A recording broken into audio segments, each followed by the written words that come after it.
इसमें telescopic suspension मिलते हैं और इसमें यूएसडी सस्पेंशन मिलते हैं। इसका टायर थोड़ा सा चौड़ा है। इस मोटरसाइकिल में कोई भी इंजन किल स्विच नहीं दिया गया है, इसमें इंजन किल स्विच दिया गया है। Honda hornet CB 125, TVS raider.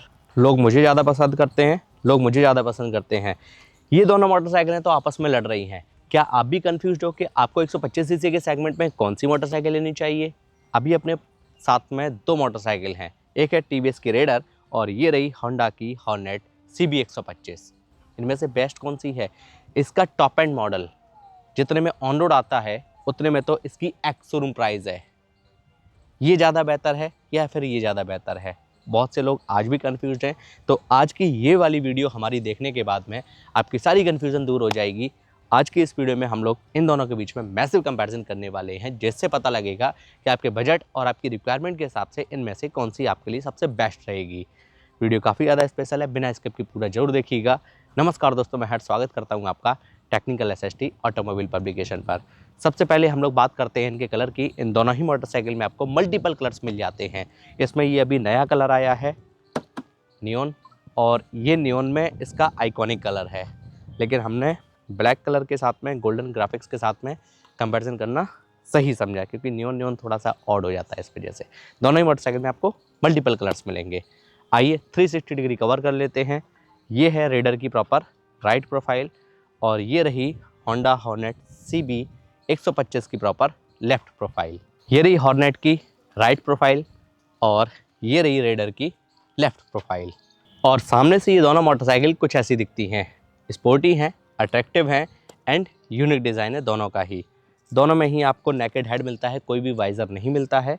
यहाँ पर ये TVS की ब्रांडिंग मिल जाती है, DRLs आपको मिल जाते हैं और LED लाइट मिलती है जो कि रिफ्लेक्टर LED हेडलैम्प सेटअप के साथ में है। ये देखो, लो बीम हाई बीम है ना। और हॉर्नेट की अगर बात की जाए तो ये देखो, इसमें जैसी इग्निशन ऑन करते हैं वैसी इसकी हेडलाइट ऑन हो जाती है। इसमें भी रिफ्लेक्टर LED हेडलैम्प सेटअप। यहाँ पर ये DRLs मिलते हैं, नेकेड हेड दिया गया है। लो बीम हाई बीम दिखाता हूँ, ये देखो। साइड टर्न इंडिकेटर की अगर बात की जाए तो ये देखो, इसमें LED में दिए गए हैं। और रेडर की अगर बात की जाए तो इसमें हैलोजन बल्ब के साथ में मिलते हैं। और दोनों में से किसी भी मोटरसाइकिल में आपको हज़ार्ड लैम्प का फीचर नहीं मिलता है। कंफर्ट की अगर बात की जाए तो ये हमको सस्पेंशन से मिलते हैं। फ्रंट सस्पेंशन की अगर बात की जाए तो इसमें टेलीस्कोपिक सस्पेंशन मिलते हैं और इसमें USD सस्पेंशन मिलते हैं, जो कि राइड करते टाइम पर ज़्यादा कॉन्फिडेंस हमको फील कराते हैं और थोड़े से ज़्यादा कंफर्टेबल भी होते हैं। फ्रंट मडगार्ड की अगर बात की जाए तो दोनों में ही डुअल पार्ट डुअल टोन में दिया गया है। एंड व्हील्स की अगर बात की जाए तो दोनों ही मोटरसाइकिल में कंपनी 17 इंचेस के अलॉय व्हील ऑफर कर रही है, जिनका डिज़ाइन जो है डिफरेंट है। ब्रेकिंग सिस्टम की अगर बात की जाए तो भाई दोनों ही मोटरसाइकिल में हमको सिंगल चैनल ABS मिल जाता है। इसमें फ्रंट में 240 mm का डिस्क प्लेट दिया है, सुपर मोटो ABS दिया गया है, डुअल पिस्टन कैलिपर है। एंड इसकी अगर बात की जाए तो इसमें भी आपको 240 mm का ही डिस्क प्लेट मिलता है, ये देखो, जिसमें एंडोरेंस के डुअल पिस्टन कैलिपर ऑफर किए गए हैं। दोनों की ही ब्रेकिंग क्वालिटी जो है काफ़ी बेहतर है, पेडल डिस्क के साथ में आते हैं। टायर की अगर बात की जाए तो रेडर में कंपनी जो है वो JK कंपनी के ट्यूबलेस टायर ऑफर कर रही है। और हॉर्नेट की बात की जाए तो इसमें कंपनी MRF कंपनी के ट्यूबलेस टायर ऑफर कर रही है। फ्रंट टायर प्रोफाइल भी मैं आपको बता देता हूँ। हॉर्नेट की टायर प्रोफाइल है फ्रंट की 80-100-17 एंड राइडर की अगर बात की जाए तो ये है इसकी 90-90-17। एंड टायर में ग्रिप्स मैं आपको दिखाता हूँ, ये देखिएगा, दोनों ही बाइक में अलग अलग तरीके की टायर ग्रिप्स दी गई हैं। ये वाली थोड़ी सी अगर आप ऑफ रोडिंग मतलब ख़राब रास्तों पर अगर आप चलाएंगे ये थोड़ा सा आपको थोड़ा सा ज़्यादा कंफर्ट दे सकती है। एंड ये जो है वो आपको हाईवे पर बेहतर परफॉर्मेंस निकल कर देंगी। इसका टायर थोड़ा सा चौड़ा है। आइए अब इनका मिड पार्ट देख लेते हैं, यानी कि टैंक। सबसे पहले तो मैं आपको रेडर दिखाता हूँ, ये देखिएगा, कुछ इस तरीके का इसका ये डिज़ाइन दिया गया है। हॉर्स का 3D में बैज आपको मिल जाएगा, नए ग्राफिक्स आपको मिल जाते हैं। यहाँ पर ये आपको नियॉन कलर मिल जाता है और मोबाइल चार्ज करने के लिए USB-A चार्जिंग पॉइंट दिया गया है। स्लीपर कब शिफ्ट होंगे पता नहीं, E20 का सपोर्ट है। और इस मोटरसाइकिल में आपको 10 लीटर की फ्यूल टैंक कैपेसिटी मिलती है। अगर हॉर्नेट की अगर बात की जाए तो इसमें भी ये फाइबर में दिया गया है। होंडा का यहाँ पर आपको बैज मिल जाता है जो कि स्टिकर के रूप में है। यहाँ पर ये आपको कुछ इस तरीके का टैंक कॉल मिल जाता है जहाँ पर हॉर्नेट की ब्रांडिंग आपको मिल जाएगी और इसमें भी E20 का सपोर्ट मिल जाता है। लेकिन इस मोटरसाइकिल में कंपनी 12 लीटर की फ्यूल टैंक कैपेसिटी दे रही है, जो कि ज़्यादा है। मैं आपको चाबी दिखा देता हूँ दोनों ही मोटरसाइकिल की। ये देखो, हॉर्नेट के साथ में कंपनी कुछ इस तरीके की चाबी ऑफर कर रही है और रेडर के साथ में कुछ इस तरीके की। ये वही नॉर्मल वाली चाबी है और ये आपको मिलती है वेब की, जो कि थोड़ी ज़्यादा प्रीमियम है, थोड़ी ज़्यादा बेहतर है। हॉर्नेट के हैंडल का डिज़ाइन कुछ ऐसा है। सभी फीचर बटन देख लेते हैं। लेफ्ट हैंडल पर इंडिकेटर स्विच दिया गया है, जो कि लो बीम हाई बीम के लिए है और पासिंग भी इससे दे सकते हैं। यहाँ पर ये देखो, कीज़ मिल जाती हैं वीडियो गेम वाली, जिससे आप इसके मीटर को कंट्रोल कर सकते हो। साइड टर्न इंडिकेटर इधर ये दिया गया है और एक ये हॉर्न का बटन दिया गया है। वहीं राइट हैंडल पर इंजन किल स्विच मिल जाता है और इंजन स्टार्ट के लिए भी इंडिकेटेड स्विच इसमें ही दिया गया है। भाई मोबाइल चार्ज हम लोग कहाँ से करेंगे? इसमें मोबाइल चार्जिंग पॉइंट दिया गया है, ये देखो इधर इस साइड में है, जो कि है टाइप सी वाला। यानी कि ना तो एंड्रॉयड वाले परेशान होंगे ना ही आईफोन वाले, क्योंकि इसमें टाइप सी चार्जिंग पॉइंट मिलता है। काफ़ी अच्छी बात है। रेडर के हैंडल का डिज़ाइन कुछ इस तरीके का है। ये देखो, सभी फीचर बटन देख लेते हैं। लेफ्ट हैंडल पर ये पासिंग का स्विच है, लो बीम हाई बीम, ये दोनों अलग अलग हैं। आई button, side turn indicator, horn का बटन। और राइट हैंडल पर eco and power, 2 riding mode, menu का बटन और सेल्फ स्टार्ट का बटन दिया गया है। चलिए रेडर का मीटर देखते हैं। चाबी के ऑन होते ही इसके मीटर की जो स्टार्टिंग है कुछ इस तरीके से होती है। फुल्ली डिजिटल मीटर दिया गया है, जिसमें आपको काफ़ी सारी इन्फॉर्मेशन मिल जाती हैं, जैसे कि RPM meter, odometer, trip meter, speedometer, fuel gauge, digital clock, gear shift indicator और भी बहुत कुछ। और बाकी के सभी मोस्ट इंपॉर्टेंट इंडिकेटर ऊपर नीचे मिलते हैं। टीएफटी स्क्रीन है, काफ़ी बेहतर, टच स्क्रीन नहीं है, ठीक है, टीएफटी स्क्रीन है। हॉर्नेट के मीटर की अगर बात की जाए तो चाबी के ऑन होते ही इसके मीटर की स्टार्टिंग कुछ इस तरीके से होती है। रेडर से इसका मीटर छोटा है, इसमें भी आपको ढेरों फीचर्स मिल जाते हैं। RPM meter, odometer, trip meter, speedometer, fuel gauge, digital clock, gear shift indicator और भी बहुत कुछ। और इसकी सहायता से आप इसके मीटर को कंट्रोल कर सकते हो। इसमें भी आपको ब्लूटूथ की कनेक्टिविटी मिल जाती है और भी बहुत कुछ। काफ़ी शानदार मीटर दिया गया है। आइए बात कर लेते हैं इनकी परफॉर्मेंस की, जो कि इंजन से निकल कर आती है। इसमें कंपनी ऑफर कर रही है 123.94 सीसी का इंजन और इसमें कंपनी दे रही है 124.8 सीसी का इंजन। कॉमन है, single cylinder, air cooled, BS6FI 4 stroke. इसमें 2 वॉल्व इंजन मिलता है और इसमें 3 वॉल्व इंजन मिलता है। ये इन दोनों के बीच में डिफरेंस है। हॉर्नेट के इंजन की मैक्सिमम पावर है 10.99 bhp की 7500 आरपीएम पर और इसका मैक्सिमम टॉर्क है 11.2 न्यूटन मीटर का 6000 आरपीएम पर।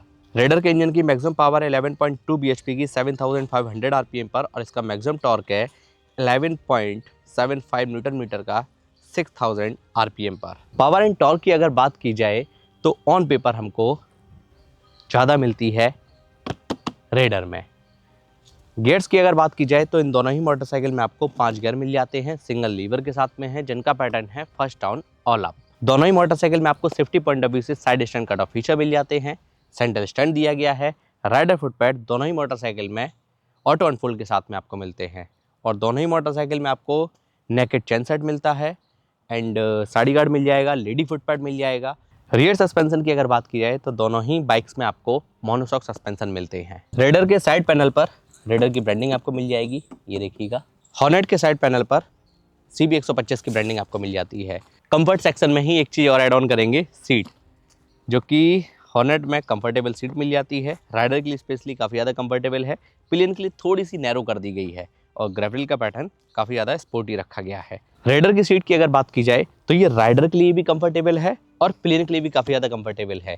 इसमें आपको सिंगल सीट वाला भी वेरिएंट मिलता है और ग्रेवल का पैटर्न कुछ इस तरीके का है। रियर टायर की अगर बात की जाए तो दोनों में ही रियर में टायर साइज सेम है, जो कि है 110/80/17।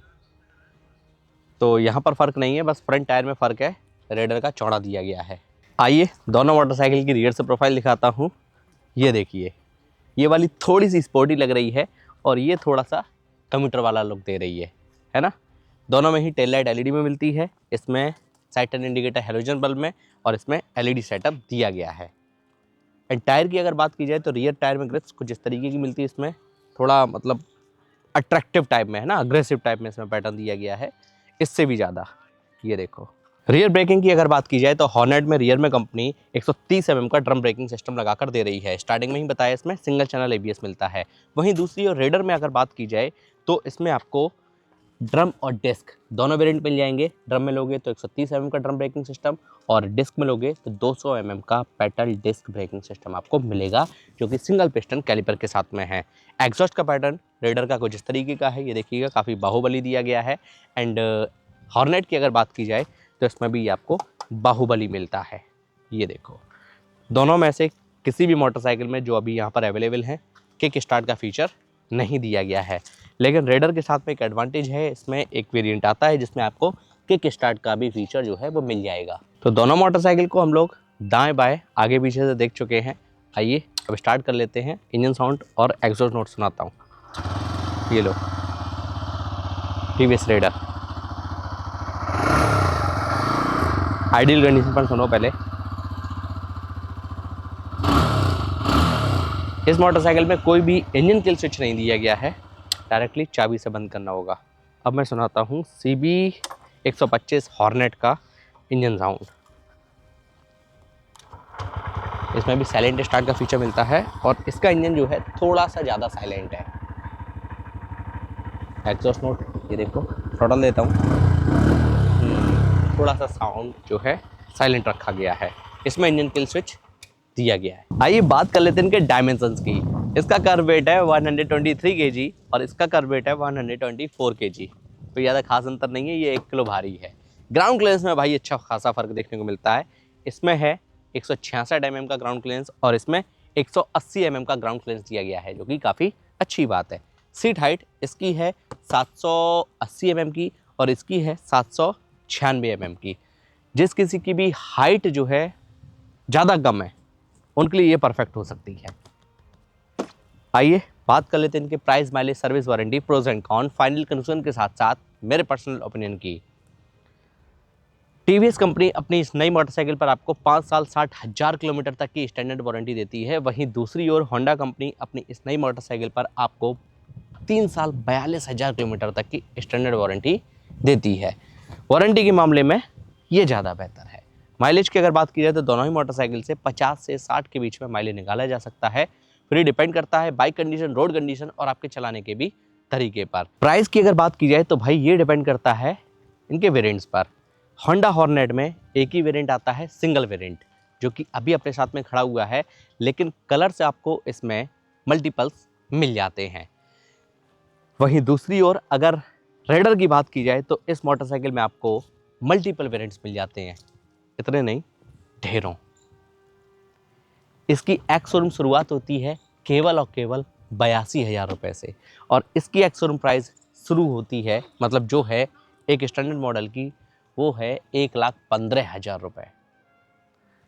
इसका top and model ex showroom price में आपको मिलेगा लगभग 98,000 रुपये में और ऑन रोड आते आते 1,16,000 रुपये की ये मोटरसाइकिल आपको टॉप एंड मॉडल में मिल जाएगी और ये ऑन रोड आते आते आपको लगभग 1,35,000 रुपये के आसपास मिलेगी। तो कहना गलत नहीं होगा, इन दोनों मोटरसाइकिल के बीच में 16,000 रुपये का अंतर है। समझदारी कैसे है लेना, मैंने सारे फीचर्स जो हैं एक्सप्लेन कर दिए हैं। इनमें से आपके लिए कौन सी ज़्यादा बेस्ट है, अब मैं उम्मीद करता हूँ सभी सवालों के जवाब आपको मिल गए होंगे। मेरे ओपिनियन की अगर बात की जाए, अगर आपको एक कम्यूटर प्लस स्पोर्ट बाइक चाहिए तो आप इन दोनों में से रेडर की तरफ जा सकते हैं। इसकी राइड क्वालिटी थोड़ी सी ज़्यादा सॉफ्ट है और कंफर्टेबल है, इसकी थोड़ी सी अग्रेसिव है। पावर एंड टॉर्क में जो ऑन पेपर डिफरेंस है वो मैंने आपको बताया, इसमें ज़्यादा बेहतर है। एंड इसमें आपको क्विक स्टार्ट का भी फीचर मिल जाएगा, फ्रंट टायर चौड़ा मिल रहा है, डुअल डिस्क मिल जाता है। लेकिन ये इकलौती ऐसी मोटरसाइकिल है इस सेगमेंट में जिसमें आपको फ्रंट में USD सस्पेंशन मिलते हैं, जो कि हमको 150 सीसी की मोटरसाइकिल में भी नहीं मिलते। तो बहुत सारे फीचर जो हैं इसके कुछ बेटर है और इसके कुछ बेटर है। इनमें से आप किसको सिलेक्ट करोगे? अगर बजट कम है तो मेरे हिसाब से ये, और यदि आपको बजट में कोई प्रॉब्लम नहीं है तो फिर ये ले लीजिए। इन दोनों का ही मैंने डेडिकेटेड वॉकअराउंड वीडियो किया हुआ है, अगर कुछ रह गया है तो मैं उस वीडियो में कवर कर चुका हूँ। लिंक आई बटन में और इस वीडियो के डिस्क्रिप्शन बॉक्स में आपको मिल जाएगा। ऐसे ही आप इनमें से किसका कंपैरिजन देखना चाहते हैं? मैंने 125 सीसी का मैसिव कंपैरिजन, महा कंपैरिजन भी किए हुए हैं। लिंक आपको आई बटन में और इस वीडियो के डिस्क्रिप्शन बॉक्स में मिल जाएंगे। हम आपसे वहीं मिलते हैं। जय हिंद, वंदे मातरम।